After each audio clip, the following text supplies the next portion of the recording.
Welcome to today's virtual object lesson. My name is Adam Sylvia. I am a curator in the library's Prints and Photographs division, and I'm here today with my fellow curator, Micah Messenheimer. Today, we're going to talk about the library's upcoming exhibition, Not an Ostrich and Other Images from America's Library. Curated by Ann Wilkes Tucker, working in collaboration with library staff, the exhibition presents a sweeping look at the library's photography collections, spanning the mid-1800s to the present day. Not an Ostrich originally opened in 2018 at the Annenberg Space for Photography in Los Angeles, California. But now you're going to have the opportunity to see it here in the nation's capital. So please come and check it out. It opens later this month on the 23rd. The photo on your screen depicts the exhibition in Los Angeles, courtesy of a library staff member, Kara Chittenden. Today, Micah and I will talk about two photographers represented in the exhibition, Doris Ullman and Margaret Bourke-White. So without further ado, Micah, please take it away. Thank you, Adam, and welcome everyone. I'd like to start today by looking at this striking portrait of a Black woman identified only as Mom Duck or Mrs. Doctor. She wears a simple white cotton button-up dress with a sun hat, dark sash, and beaded necklace, and stands with her hands clasped in front of her before an equally plain white backdrop. Her face is partially shaded by the brim of her hat, with only the glints of sunlight through her glasses drawing our attention to her eyes. The woman's gaze, slightly below and to the side of the camera, gives us a sense that she was encountered in a private moment by the photographer, rather than being posed. The portrait was made by the New York photographer Doris Ullman while working in South Carolina on a project to document communities of formerly enslaved people and their descendants. Her photographs, including this portrait of Mom Duck, would later be published in a book titled Roll, Jordan, Roll, that's been described as one of the most beautiful photography books ever printed. The seemingly casual nature of the photograph is remarkable when we learn what type of equipment Ullman used. At a time when most of her contemporaries were moving to more portable cameras, Ullman worked with an antiquated, large format wooden glass plate camera on a tripod that demanded a slow working process. She used a soft focus portrait lens that lent an impressionistic quality to her images, and only selective areas like Mom Duck's face are sharp, and other areas of the image fall slightly out of focus. These qualities are emphasized by the platinum paper that Ullman printed on, which is with its soft, almost graphite-like tonality. Most astonishingly, she didn't use a shutter or an exposure meter to time her images. Once her composition had been arranged, she removed the lens cap and relied on her understanding of light and shadow to determine her exposures.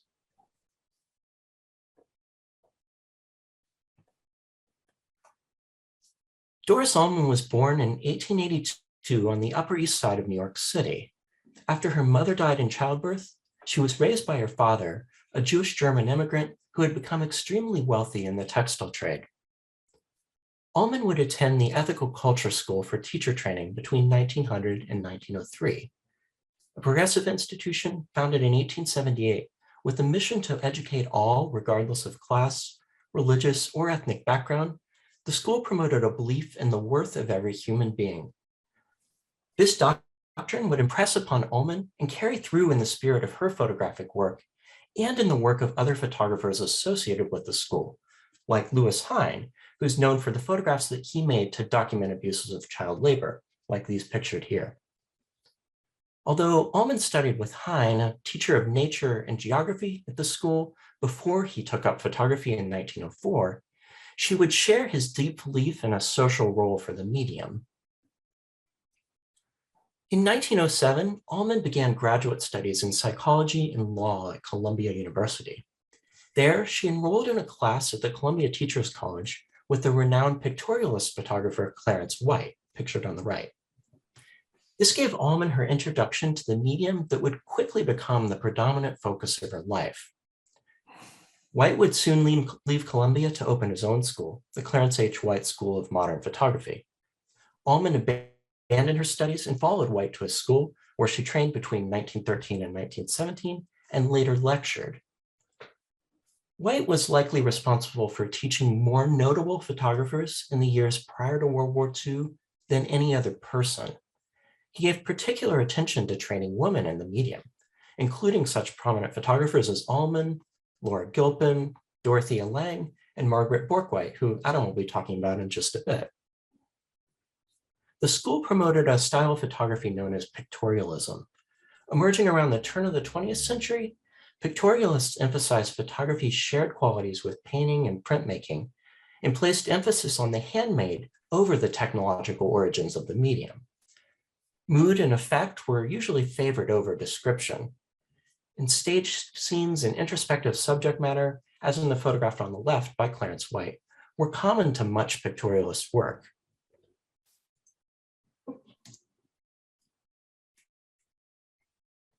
By 1918, Ullman devoted herself full-time to photography. Her wealth freed her from the concerns of most photographers. She had no need to work within commercial constraints, to seek commissions or patronage, or to support her photography through other employment. And with staff to maintain her apartment and a chauffeur to drive her far and wide, she escaped the day-to-day responsibilities that particularly impacted other women photographers. Ullman established a portrait studio in her apartment on Park Avenue, 2 blocks from the Metropolitan Museum, where she attracted noteworthy figures from the worlds of art, music, literature, stage, and science to sit before her lens. Given the time needed to prepare her plates, she encouraged her sitters to act as if the camera wasn't there, regaling them with stories and awaiting the ideal moment that best captured the essence of their character. As we saw in her portrait of Mom Duck, she often waited until people were in a moment of contemplation. In a 1930 issue of The Bookman, Dale Warren described a portrait session with Ullman, expressing surprise at not knowing that his picture had even been made, writing, "One who sits with Ms. Ullman does not sit in the usual sense of the word. There's no see the monkey, no now smile a little, please. You select your own chair, move it to the window, then assume the position that you enjoy above all others, with or without pipe, cigarette, ukulele, or volume of the Encyclopedia Britannica. You continue to smoke, play, read, or ponder silently on your sins, and with never so much as a click of the shutter, the likeness of all that is mortal of you is for all time preserved."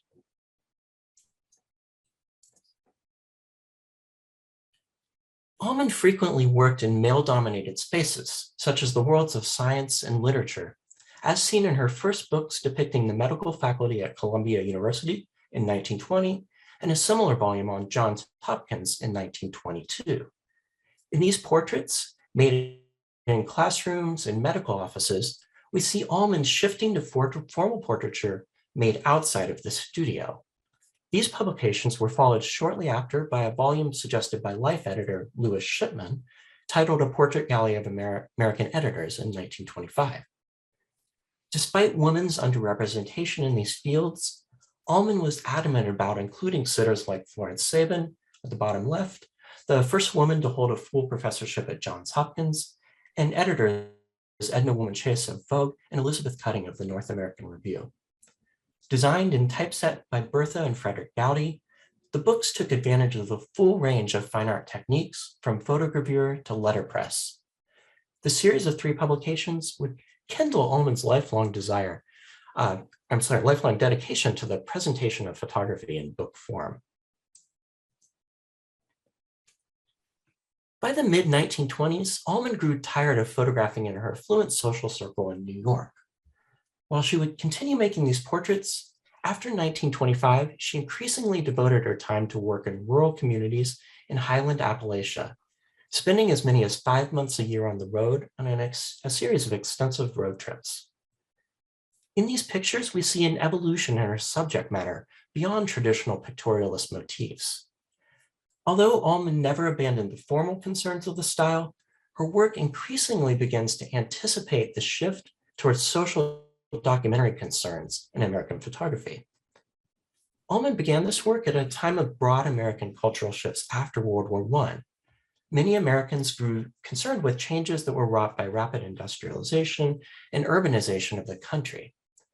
In her photography, Ullman hoped to promote interest in American regional culture through depictions of what she believed to be a more authentic but endangered way of life, documenting folk traditions and crafts such as woodworking, quilting, weaving, and music. Importantly, she depicted not just a white Appalachia, but a region inclusive of African American and Native American communities. Ullman was particularly drawn to the uncommon beauty of the elderly, stating that a face that has the marks of having lived intensely constitutes for me an interesting face. For this reason, the face of an older person, perhaps not beautiful in the strictest sense, is usually more appealing than the face of a younger person who has scarcely been touched by life. Hands are another prominent focal point in Ullman's photographs. Simple but expressive actions revealed the essence of an artist's craft or a worker's labors.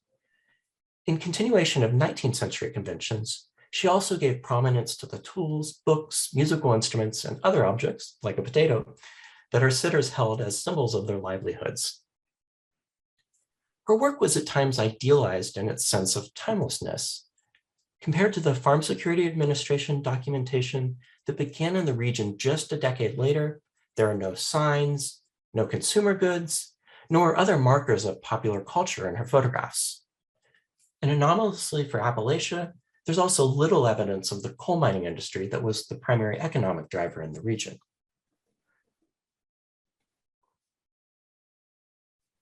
Ullman was beset by health problems for much of her life, and she wrote of how her health allowed her to establish what she described as a bond of sympathy with her sitters. A series of 2 falls disabled Ullman and left her unable to walk without the use of a cane. Not able to transport her heavy camera, tripod, and glass plates into the field, she hired John Jacob Niles, an actor, musician, and balladeer, as a full-time assistant in 1932. Ullman had been introduced to Niles in 1925, and they became close companions and collaborators who would together document cultures of the Appalachian South. Niles, born in Kentucky, developed an interest in collecting folk music while traveling the state as a salesperson for the Burroughs Adding Machine Company. He also played and constructed dulcimers and was able to act as an emissary between the worlds of Appalachia and New York for Ullman. Despite her health, Ullman was insistent about being in control throughout the photographic process, from negative to print. She traveled with bolts of black fabric to make a temporary darkroom in her hotel room, and often stayed up through the night loading glass plates for the next day's work. Parallels to Ullman's work can be seen in the photographer Edward Curtis's project to document the country's native peoples. Both were outsiders photographing cultures other than their own, and both worked in the pictorialist tradition. Ullman, however, was driven less by a belief that the people she was photographing were vanishing, as Curtis believed, than that their close-knit communities and traditional forms of labor, religious beliefs, and creative pursuits would be overwhelmed by the speed of modernity's changes. Ullman's Appalachian photographs reveal a deeply human concern for her subjects. The people she photographed may have been considered out of step with the modern world, but through their traditions, they're shown as essential to American cultural life. And this principle would carry into her overlapping project in the Lowland South, the project we started on in this talk, Roll Jordan Roll. Ullman began a friendship with the writer Julia Peterkin in 1929, soon after the publication of Peterkin's Pulitzer Prize-winning novel, Scarlet Sister Mary. A white Southerner and plantation owner, her books drew on the lives of African Americans as inspiration for her stories. Her work was considered groundbreaking, as her characters were free from much of the racist stereotyping that defined writing by most white authors in the Jim Crow era. Ullman realized that Peterkin could introduce her to a new community, the Gullah people whose voices Peterkin adopted in her novels. Peterkin invited Ullman to visit her in South Carolina in May of 1929. On this first visit, Ullman photographed people in Beaufort and at Peterkin's Langsine Plantation, a 1,500-acre farm that employed over 300 Black servants and laborers. Many were descendants of the people who were once enslaved on the plantation. Allman would make over a half dozen additional visits with Peterkin, traveling together through coastal South Carolina to Alabama and New Orleans. It was on one of these trips that Allman would photograph Mom Duck, thought to have been a midwife or a traditional healer. Variant negatives of the photograph reveal that the portraits might have been made in a temporary maternity ward with sheets as dividers between rooms. The only first-hand account from one of Allman's black sitters comes from a woman identified as Nancy in the Bookman. She reveals a reluctance to abide by Allman's usual encouragement to be herself in the photograph, stating, "No, I will not talk and I will not move. Something tells me to be quiet. This is God's work." Allman's letters note that this was a reaction she hadn't previously encountered. While this might have necessitated a change in her approach, Allman's attempts to understand her subjects resulted in some of her most forceful photographs, in picturing farm labor, fishing and oystering, policing, religion and burial rites. Alongside individual portraits of people she encountered, Allman created one of the most thorough and powerful depictions of early 20th century African-American plantation life.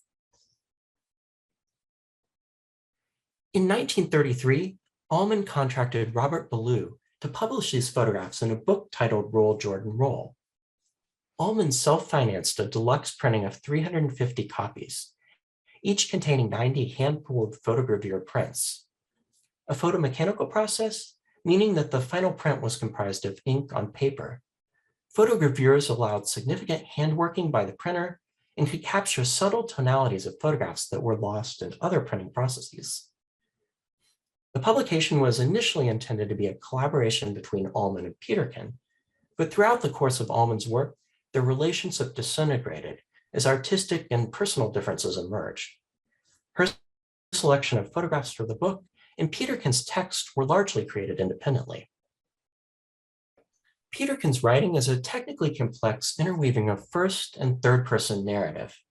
The chapter illustrated here with the portrait of Mom Duck relates supposed folk cures, charms, and superstitions that Peterkin claimed to be practiced by the Gullah residents of Lang Syne in an almost list-like format. In many ways, the experimental nature of Peterkin's writing seems to be at odds with the straightforward presentation of Allman's photographs, a point emphasized by Peterkin in a May 1930 letter where she wrote, "Allman and I differ in ideas of dramatic values. Dramatic characters intrigue me. I think they repel her. Peterkin's text was also problematic in its use of stereotypical dialect and her unreliable and often paternalistic point of view as both plantation owner and voice for its Black residents. Despite this, the publication received praise from notable Black figures, including Walter White, Secretary of the NAACP, and poet James Weldon Johnson, who wrote that Doris Allman's photographs alone will work a great change in the country's perception of Black communities. In the context of 1920s America, when Black people faced overt racism, legally enforced segregation, and open threats to their lives, Allman's portraits in Roll, Jordan, Roll challenged contemporary norms to make a compelling statement of equality before the lens. After a year of declining health, Allman collapsed while at work in North Carolina in August of 1934 and died shortly thereafter in New York, leaving an archive of over 10,000 unprocessed negatives. Interestingly, the Library of Congress played an important role for Allman as the site of her last major exhibition during her lifetime. The library purchased 40 prints from Allman in 1933. In December, she visited with the library's curator of fine arts, Lester Holland, to discuss an exhibition the following year. Eleanor Roosevelt attended the exhibition and sent a personal note to Holland expressing her pleasure at seeing Allman's photographs. Our collection today contains over 160 platinum prints and copies of her published volumes, including 4 deluxe editions of Roll, Jordan, Roll, 1 in the Prints and Photographs division and 3 in rare books. Allman's photography left both an invaluable social document of America's rural cultures and a highly aesthetic body of work hewing to the conventions of the pictorialist tradition.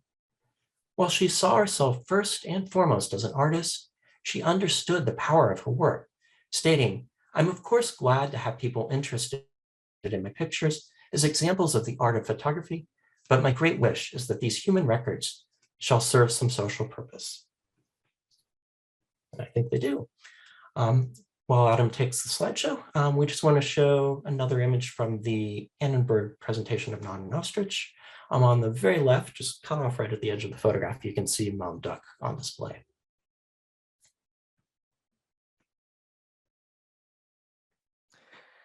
All right, thank you, Micah. So I've chosen to talk about a pioneering photojournalist, Margaret Bourke-White, who is depicted here with her camera atop an eagle-shaped gargoyle on the 61st floor of the Chrysler Building in New York City. As the daughter of an engineer, Bourke-White was naturally drawn to the wonders of American architecture, engineering, and heavy industry. In 1930, she was hired by Fortune magazine. So she moved to New York, which was where Fortune was headquartered, and she opened a photography studio in the Chrysler Building. There she worked in the company of her secretary, Peggy Sargent, and her printer, Oscar Grosvenor, who coincidentally took the photo that you see here. They were joined by 2 living alligators who patrolled the studio and Bourke-White's pet turtles. You see, Bourke-White loved big buildings and big industry, but she also appreciated the small things and the small creatures that made them special. Naturally, she loved the gargoyles that adorn the Chrysler Building. And in many ways, this photo, it represents her journey as a photographer, her interests in the wonders of American engineering, like the Chrysler Building, but also her attention to the little details, like the eagles.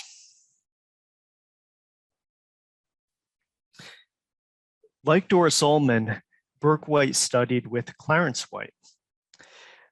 She only took 1 course on photography, but quickly mastered the pictorialist style. When she attended White's class, she had a camera with a broken lens, but this was merely an effect, quote unquote, that enhanced the artistic quality of her photographs. She also carried around a live snake that wrapped around her arm like the sleeve of a shirt. And depicted here is a promotional booklet that Clarence rolled in his class. The next academic year, Bourke-White enrolled at the University of Michigan to study herpetology. And you're probably thinking, I don't know what herpetology is, but I'm guessing it has something to do with snakes or alligators or turtles. And you'd be correct. She loved them ever since she was a little child. You see, women snake keepers weren't really a thing in the early 20th century, but women took pictures, and why not photograph snakes? And so Bourke-White kept practicing photography, and she photographed university buildings, and she published the images in the Michigan Alumnus, which you see here. Her photos were expertly composed in the soft focus pictorialist style of Clarence White. Bourke-White took the same kind of pictures at Cornell University, where she finally graduated. In 1927, she moved to Cleveland, Ohio, which at the time was a city bustling with heavy industry. That year, construction was completed on Terminal Tower, a 52-story skyscraper in the middle of Cleveland. And Bourke-White loved Terminal Tower, and she photographed it endlessly. And you can see an obvious continuity in style from the photos that she was taking in college at Cornell and the ones that she was taking in Cleveland, like the one on the right. While based in Cleveland, Bourke-White made a living mostly by publishing in trade winds a business magazine created by the local Union Trust Company, which was a local bank. This photo that you see here appeared in Tradewinds in 1928. Taken from Terminal Tower, it has a little bit in common with the image of Burke White atop the Chrysler Building. Before Burke White moved to New York and opened a studio in the Chrysler Building, she had a studio in Terminal Tower. On the left is a landscape that Burke White published in Tradewinds. And here we begin to see her interest in the monumental size of heavy industry. Although the photo depicts a steel mill behind mountains of iron ore, when you compare the image to those by other pictorialists like Alfred Stieglitz, you can see the similarity in composition and framing. Burke White turned heavy industry into painterly art. While in Cleveland, she photographed the Otis Steel Mill, and the company published the images as photogravures in a limited edition book. And you can see this book in the library's Prints and Photographs division, and it's absolutely beautiful. So really, if you ever have the opportunity, be sure to take a look. Burke White listed American illustrator Joseph Pennell among her artistic influences, and there's a striking similarity between her photographs and Pennell's drawings of steel mills. Like Pennell, Burke White sometimes included people in these images, but they usually appeared like tiny little ants, and they were mainly present to convey the monumental size of American industry. The person who really matters here is the photographer. It was through her talents and her vision that smokestacks are transformed into works of art. I should also mention the library's Prints and Photographs division is home to the Joseph Pennell collection. Frequently in the late 1920s, Burke White was visited by Cleveland native Ralph Steiner.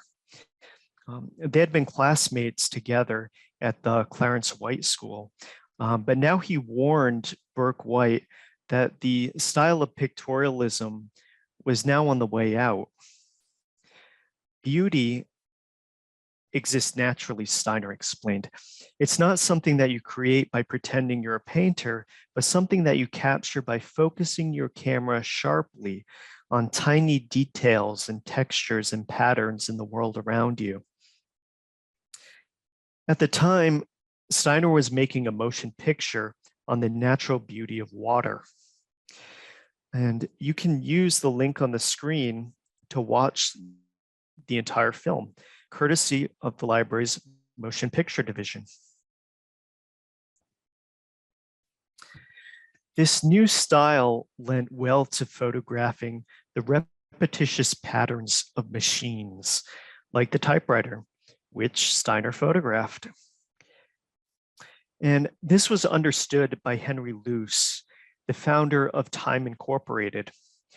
In 1930, Luce launched Fortune, a new magazine on American business and industry. Fortune embraced straight photography, as it was then being called, in the machine aesthetic. And you can see sort of a coincidence here, the similarity between Ralph Steiner's photograph of typewriter keys on the left and one of the early covers of Fortune magazine. Burke White was the first photographer hired by Fortune, and she quickly abandoned the pictorialist style. Like Steiner, she had a good eye for tiny details and patterns, which you can see in this photo of meters at a telephone exchange in New York City. Burke White liked to scale some things up, though. She photographed the Public Works Administration in the United States and the 5-year plan in the Soviet Union.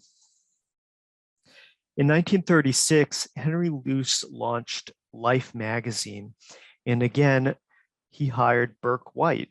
Burke White was the first staff photographer hired for Life magazine. And Luce published her photo of the Fort Peck Dam in Montana on the cover of the inaugural issue of Life magazine. Luce also hired Peggy Sargent and Oscar Grobner, who previously worked in Burke White's studio in the Chrysler Building. Sargent and Grobner helped many Life photographers by editing film and making prints.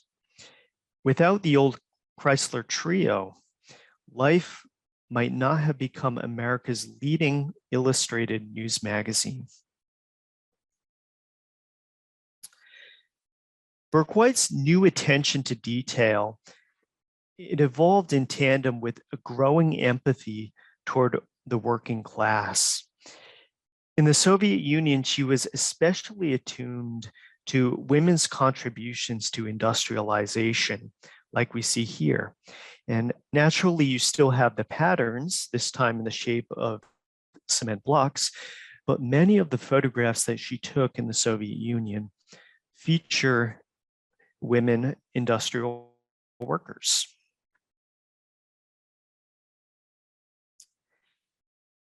In 1937, on assignment for Life, Burke White photographed the International Paper Sales Company in Canada. And this is a company that turned lumber into newsprint, which is the paper used for newspapers. And 2 years later, the company published the images in a book, which the book contains the collage that you see here. The collage shows workers balancing on wooden logs as they float downstream to the company's woodyard. One image in particular, the second from the right, it focuses on a worker's feet, gracefully perched on a wet, slippery log. And thinking back to Burke White's experience atop the Chrysler Building, she would have really understood the risk and skill that's on display in this photograph. The image really conveys the photographer's admiration for the worker.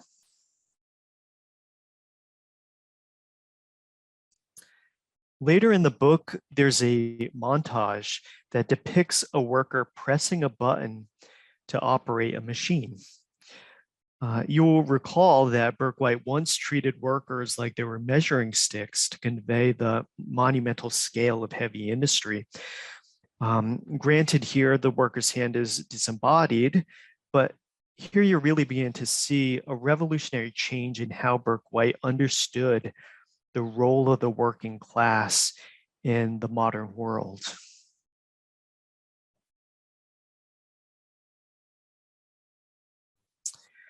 This change was especially evident in Burke White's collaboration with the fiction writer Erskine Caldwell on a book describing the American South during the Great Depression. The photo on the cover, which is the photo that you see here, it depicts a mother and a child living in poverty in Clinton, Louisiana. It shows them sitting on the steps of a decrepit mansion where they rented a room alongside other families. Here, Burke White conveyed the monumental scale of the mansion only to communicate the lows to which ordinary Americans had been abandoned during the Depression.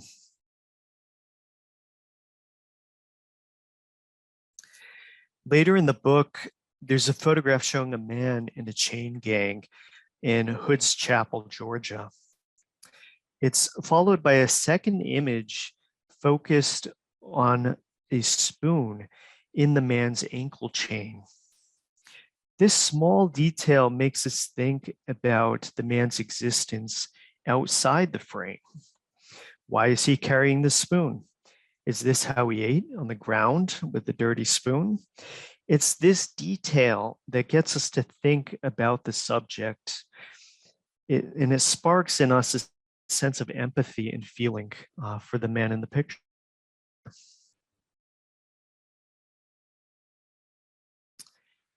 In 1943, Burke White published a photographic essay on women steelworkers in Life magazine. And each woman is named, and there's a short biography.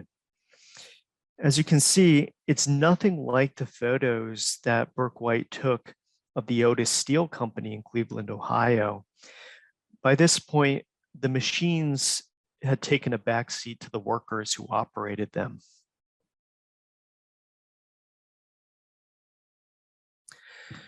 Burke White would go on to have a magnificent career photographing around the world.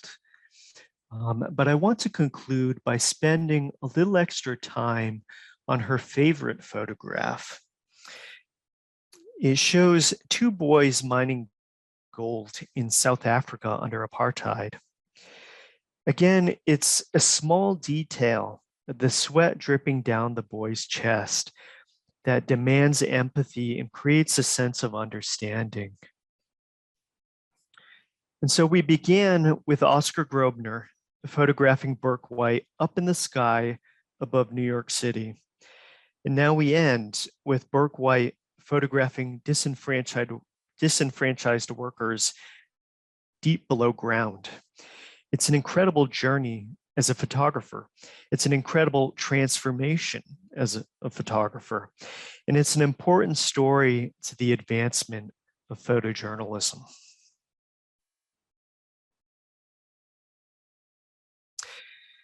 Again, I encourage you to go check out Not an Ostrich when it opens later this month on the 23rd.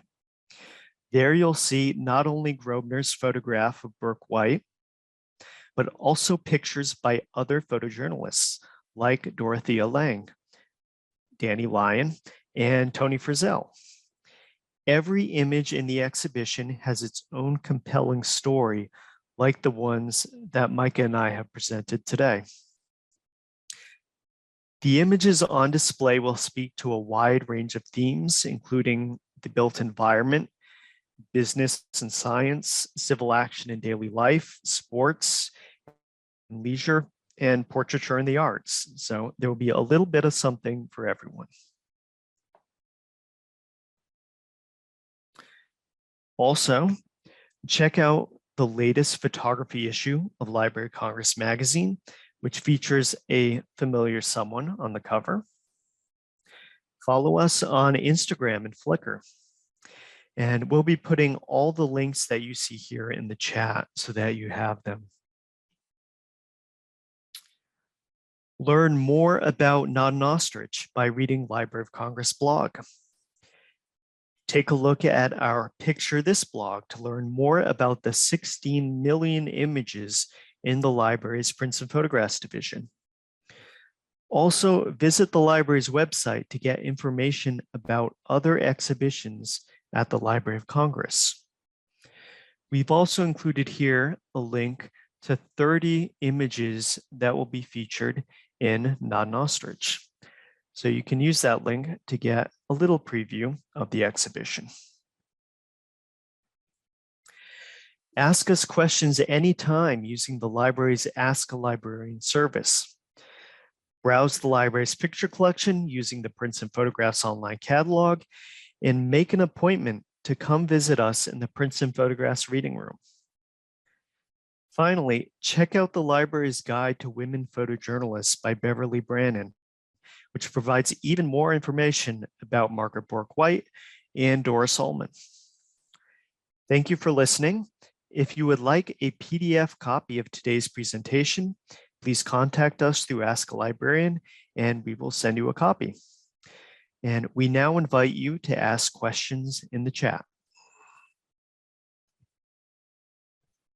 Adam, I saw one earlier that came in the chat. Someone asks, why were these particular photographers and images selected for the exhibition?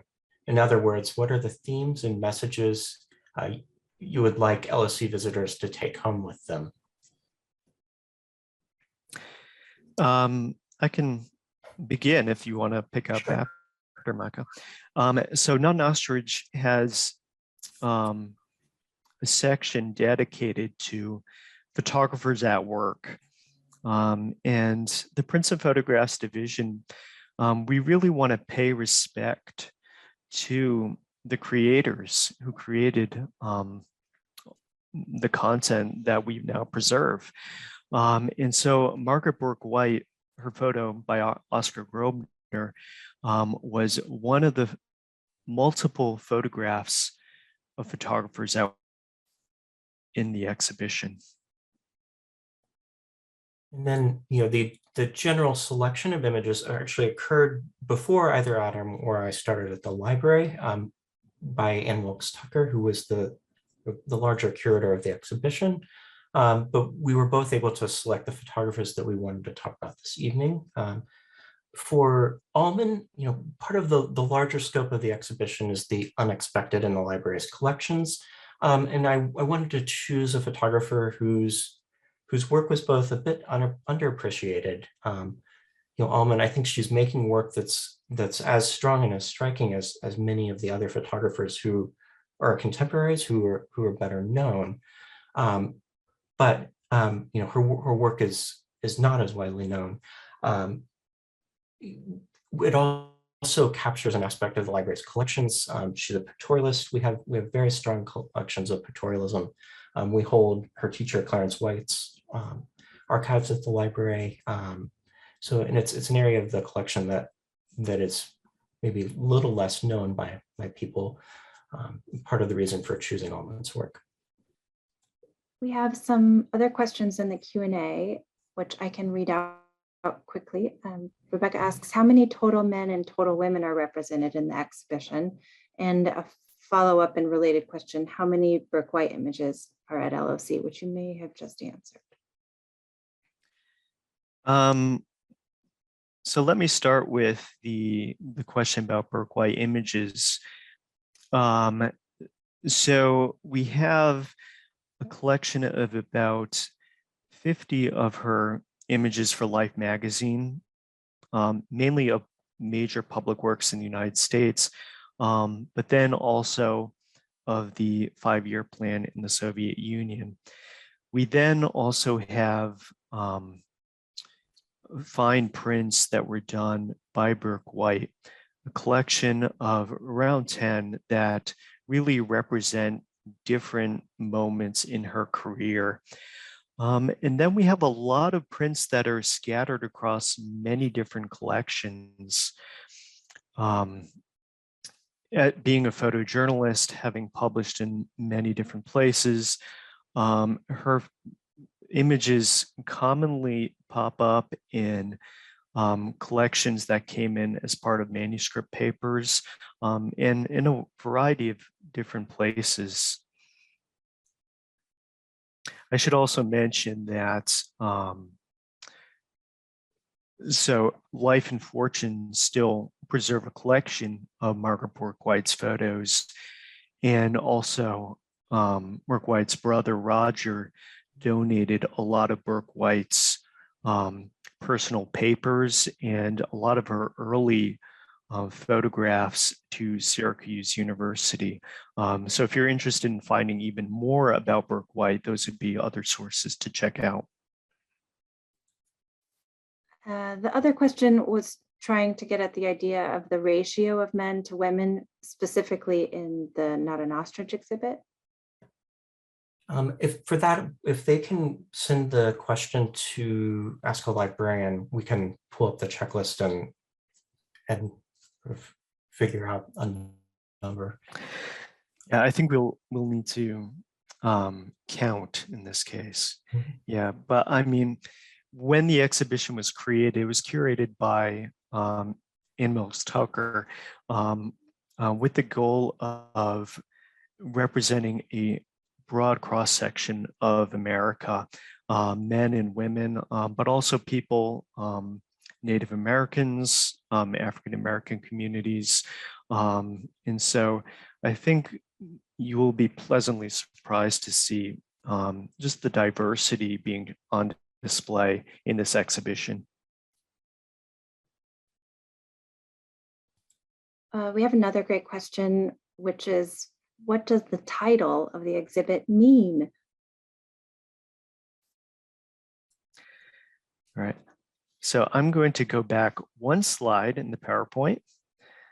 And so this is sort of I don't want to call it the main image of the exhibition, but it has been central towards the sort of the branding and promotion of the exhibition.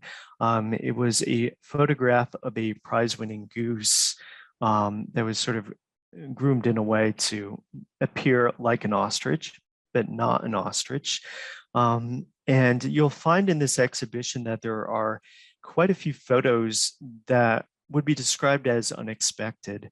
The curators for this exhibition really made an attempt to go through the library's collections to find images that haven't been seen before, images that may surprise you, and images that depict the unexpected. And so non-ostrich, I think, would be a representative of that aspect of this exhibition. So now I'm going to take some that showed up in the chat. Linda asks, will this be treated like past exhibitions, like women's suffrage, in that docents and volunteers can receive training to better answer the guests' questions?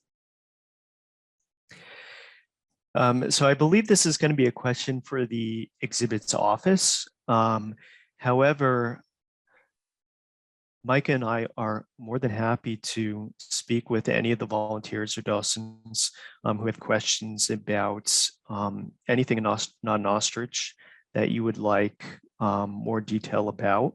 Yeah, you can send us those questions to Ask Librarian, and we're more than happy to talk more about the photos in the exhibition. Here's another one from Micah. Was Ullman familiar with Rudolf Eichmeyer's photo book Down South, which came out in 1900 and has similar subject matter? There's actually very little writing from Ullman herself, so I'm not certain if she was familiar with the book. I would have to assume that, having been trained in the pictorialist tradition and working with Clarence White, that she would have had familiarity with it, but I can't say for certain whether she did or not. And then someone asks, do you know if Ullman's undeveloped negatives were ever processed and where those images went? So they were processed by the foundation that took over her work after her life. Unfortunately, only about 3,000 of the glass negatives survived out of the 10,000, but all of the negatives were processed. They were made into gelatin silver proof prints that were then placed into albums, and those albums are now at the University of Oregon, along with about 3,000 of those negatives. And then there are other large collections of Ullman's work, Berea College in Kentucky, and then Newark Historical Society has a lot of her earlier work, including some negatives as well. One of the participants asked whether the exhibition will travel to any other US cities after LOC, knowing that it's been in Los Angeles in some form. I don't believe that is in the works, at least not in our foreseeable plans.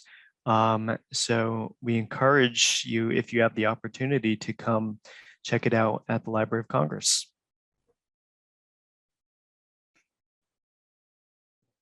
We still have some time. I'm just skimming to make sure I didn't miss any questions, but if you want to add more, you have the opportunity. This seems like a nice question to end on. They ask, do the presenters have a favorite 1 to 2 photos from the exhibit that they could share? And I could quickly try and find a link if you guys want to tell me what to find. Actually, I can see here. I will take back over the slideshow here in a second.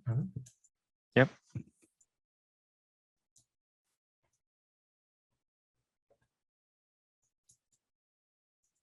Okay, there we go. I'll go back to the second slide there of the